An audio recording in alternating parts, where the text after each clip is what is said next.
Hey everybody, Dom here from Essential RC. I'm joined by Jason and Carl is on camera. We are out at the field, only our second time since out of the second UK lockdown, so it is fantastic to be out on such a beautiful day. This is quite an exciting project for us, something we've wanted to do for a while. We've flown the Flightline Spitfire quite a bit, haven't we? Yeah. And it's line of sight. Yeah, line of sight, and it's a brilliant Spitfire.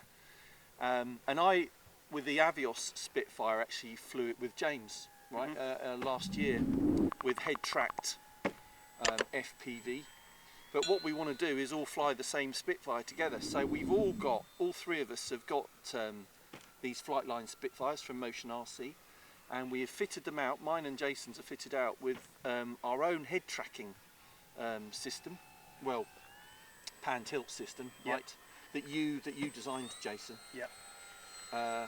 Because we've done it in the past, and it's really super important that it is smooth, right? If you want to enjoy and be the flight and be accurate, it has to be super smooth. So you've even got a bearing in here. Yeah. So it's 3D printed, right? Everything's 3D printed with bearings where there's any plastic content. So it's very smooth in the goggles. So yeah, it's as smooth as a servo. You don't want any stuttering. Yeah, absolutely. So and it's DJI FPV, the HD system. We're going to use the DJI goggles. We've also got the Fat Shark head tracker system on top there. Which they don't make anymore. There's very few head trackers. And people keep asking me, where do I get a external head tracking unit? So nobody makes one. It's just nuts. Well, I'm currently working on a homemade head track, so maybe once that's finished, we'll upload a video on how to do that. We're going to sell these, right? If there are people out there who really want a very good, accurate, smooth pan tilt gimbal, then we will sell them through Essential RC. Yeah. Now, it's not just pan tilt and the head tracking and the FPV. You've also got some other cool stuff on this, haven't you? To help you fly formation. Absolutely. So this has got a Maytech flight controller, which can act as a gyro if you need it to. I'm personally not going to fly it with the gyro, but what that enables us to do is overlay information in the goggles, so I can see airspeed, altitude, where I'm, the home position, things like that. Which, if we're both flying together, knowing that we're both at the same speed is quite good. So if we can both communicate saying we're doing 50 miles an hour, then it makes it just that little bit easier. So airspeed, true airspeed. True airspeed via this pitot tube here. Pitot tube on the leading edge of the wing. Just next to the main cannon here, we've got an actual pitot tube, which is then feeding data into the flight controller, which in turn is feeding information into the DJI unit and coming back to the goggles. So effectively, what we want is the same information, the same telemetry that a real full-size pilot gets. Absolutely, yeah. Because we want to land at the right speed. Yeah. We want to know where the stall speed is. Yeah. We want to know all that so that we can. And so with that this we system, don't risk damage. You can also have call-outs on this particular transmitter. Where what is that transmitter? That is your favourite, Dom, the TX16S. Amazing, so mate. I have call out, so if I'm approaching stall speed, my transmitter actually tells me stall, so it actually gives you a verbal warning that you're going to stall, so to just up a little bit more power into it. And that is such a brilliant transmitter, I think, for beginners through to experts, because it costs so little. It's the TX16S, again, it's just over 100 quid, and the one with all the bling, it's about 200 quid, isn't it? Or just under 200 quid, I think. And compare that to the big brands, Spectrum and Futaba, and all the others. You're looking at over £1,000. 500 to 1,000, even more, for a radio that does the same thing. So even if you're beginning in the hobby and you want to buy a transmitter, get the TX16S. And it's getting so popular now, and there's forums for it, and if you get stuck, you can just jump on a forum, ask a question, and thousands of people know how to use it. And it's not cheap electronics inside it. It's really well built. Ergonomically, it's fantastic to hold, better than most other. Genuine ARM processor in there, and all of the transmission protocols are genuine components that you would find in such as a Futaba or a Spectrum. I don't know how they do it, but it's huge value for money. Absolutely. Right, so enough chit chat. Yeah. Carl is gonna. Our ultimate aim is to have 3 of these flying together, but we're going to be a little bit cautious. And you're going to fly with Carl. Carl's going to lead, and you're going to be his wingman. Yeah. And then I will do the same. We will compare and see who's the better pilot. I think I know. I think I know that already. But And then if we are successful with those 2 flights, then we'll fly as a threesome. Yep, absolutely. All right, Let's go. So let's go on our first mission. Right. What have you got in your head there, Dom? Well, I just want to feel totally scale doing this. So I'm not only flying a Spitfire, I look like a well, I think I look like a Spitfire pilot.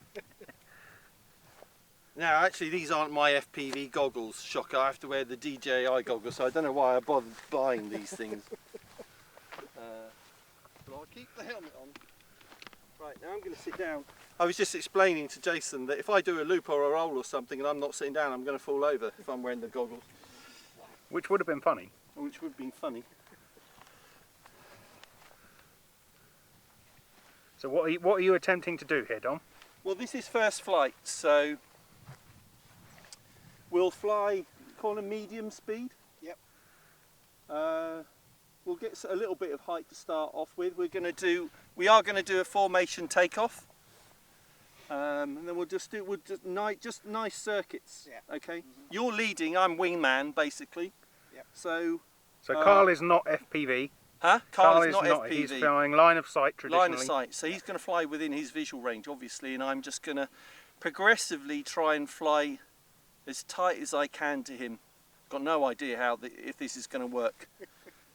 No idea at all. It could be a spectacular disaster, for all I know. But unless you try, you don't know. Dom, you ready? I'm as ready as I will ever be. It's nice. I can look over the wing. This is one fashion statement right here. You like that? It is spectacular. Alright, ready for taxi out? Ready. Roger.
Try and stay within those trees.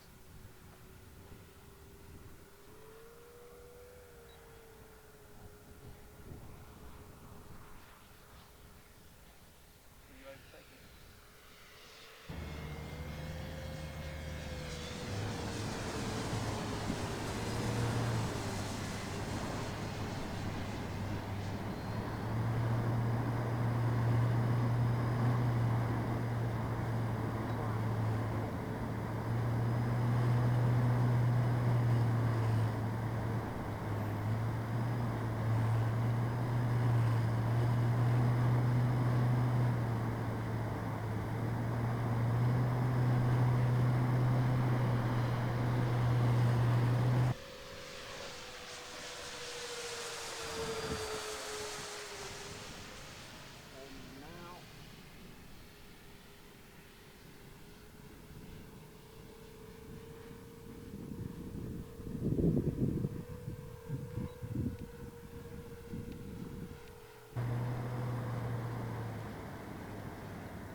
I'm inside you, I'm turning.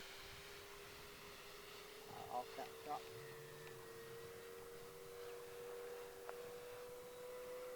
I want to leave enough for some half flat circuits. Carl's slower may be better. Okay. Where are you? Coming in behind you now, probably going to turn over the top. Do it.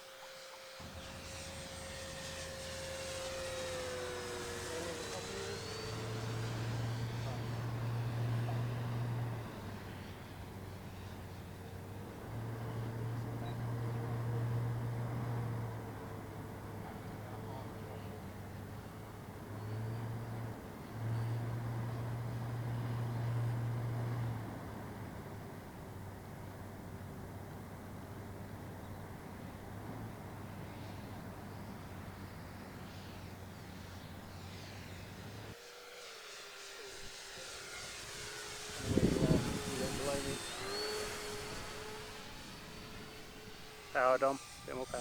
That's it. Oh, go around, mate.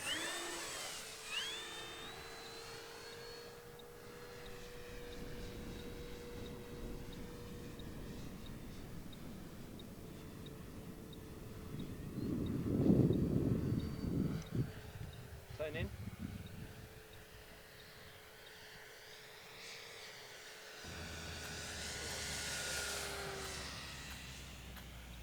That's it. Okay. Nose down. You're still 20 foot off the ground. Oh, bounce. Oh, God, that wasn't smooth, was it? No, that's an undercarriage gone.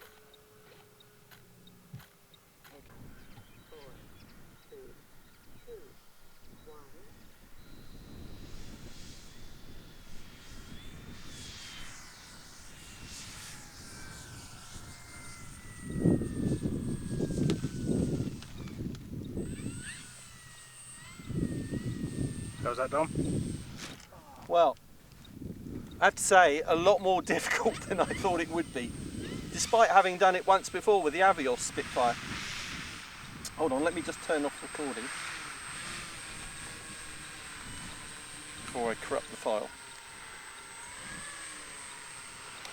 So yeah, really challenging actually. I'm quite surprised. On some of the passes. On some of the passes, it felt as though I was quite close. It looked really close. It did it? Oh, brilliant. Okay. Out there, and the one thing was, if you went below me, I had no idea where you were, and I was just super worried I might hit you. Landing was the real challenge, I have to say. We're going to have to work on that. Jason, it's your go now. But yeah, worth doing. And I think I've ripped the landing gear out, but that was because I literally didn't really know where the ground was. So Jason's got a lot more on his in terms of altitude and airspeed, so we'll see how he does. But stay tuned for part 2, where Jason takes his full telemetry FPV Spitfire for his first spin. Thanks for watching, see you next time. Thanks, Carl. Cheers.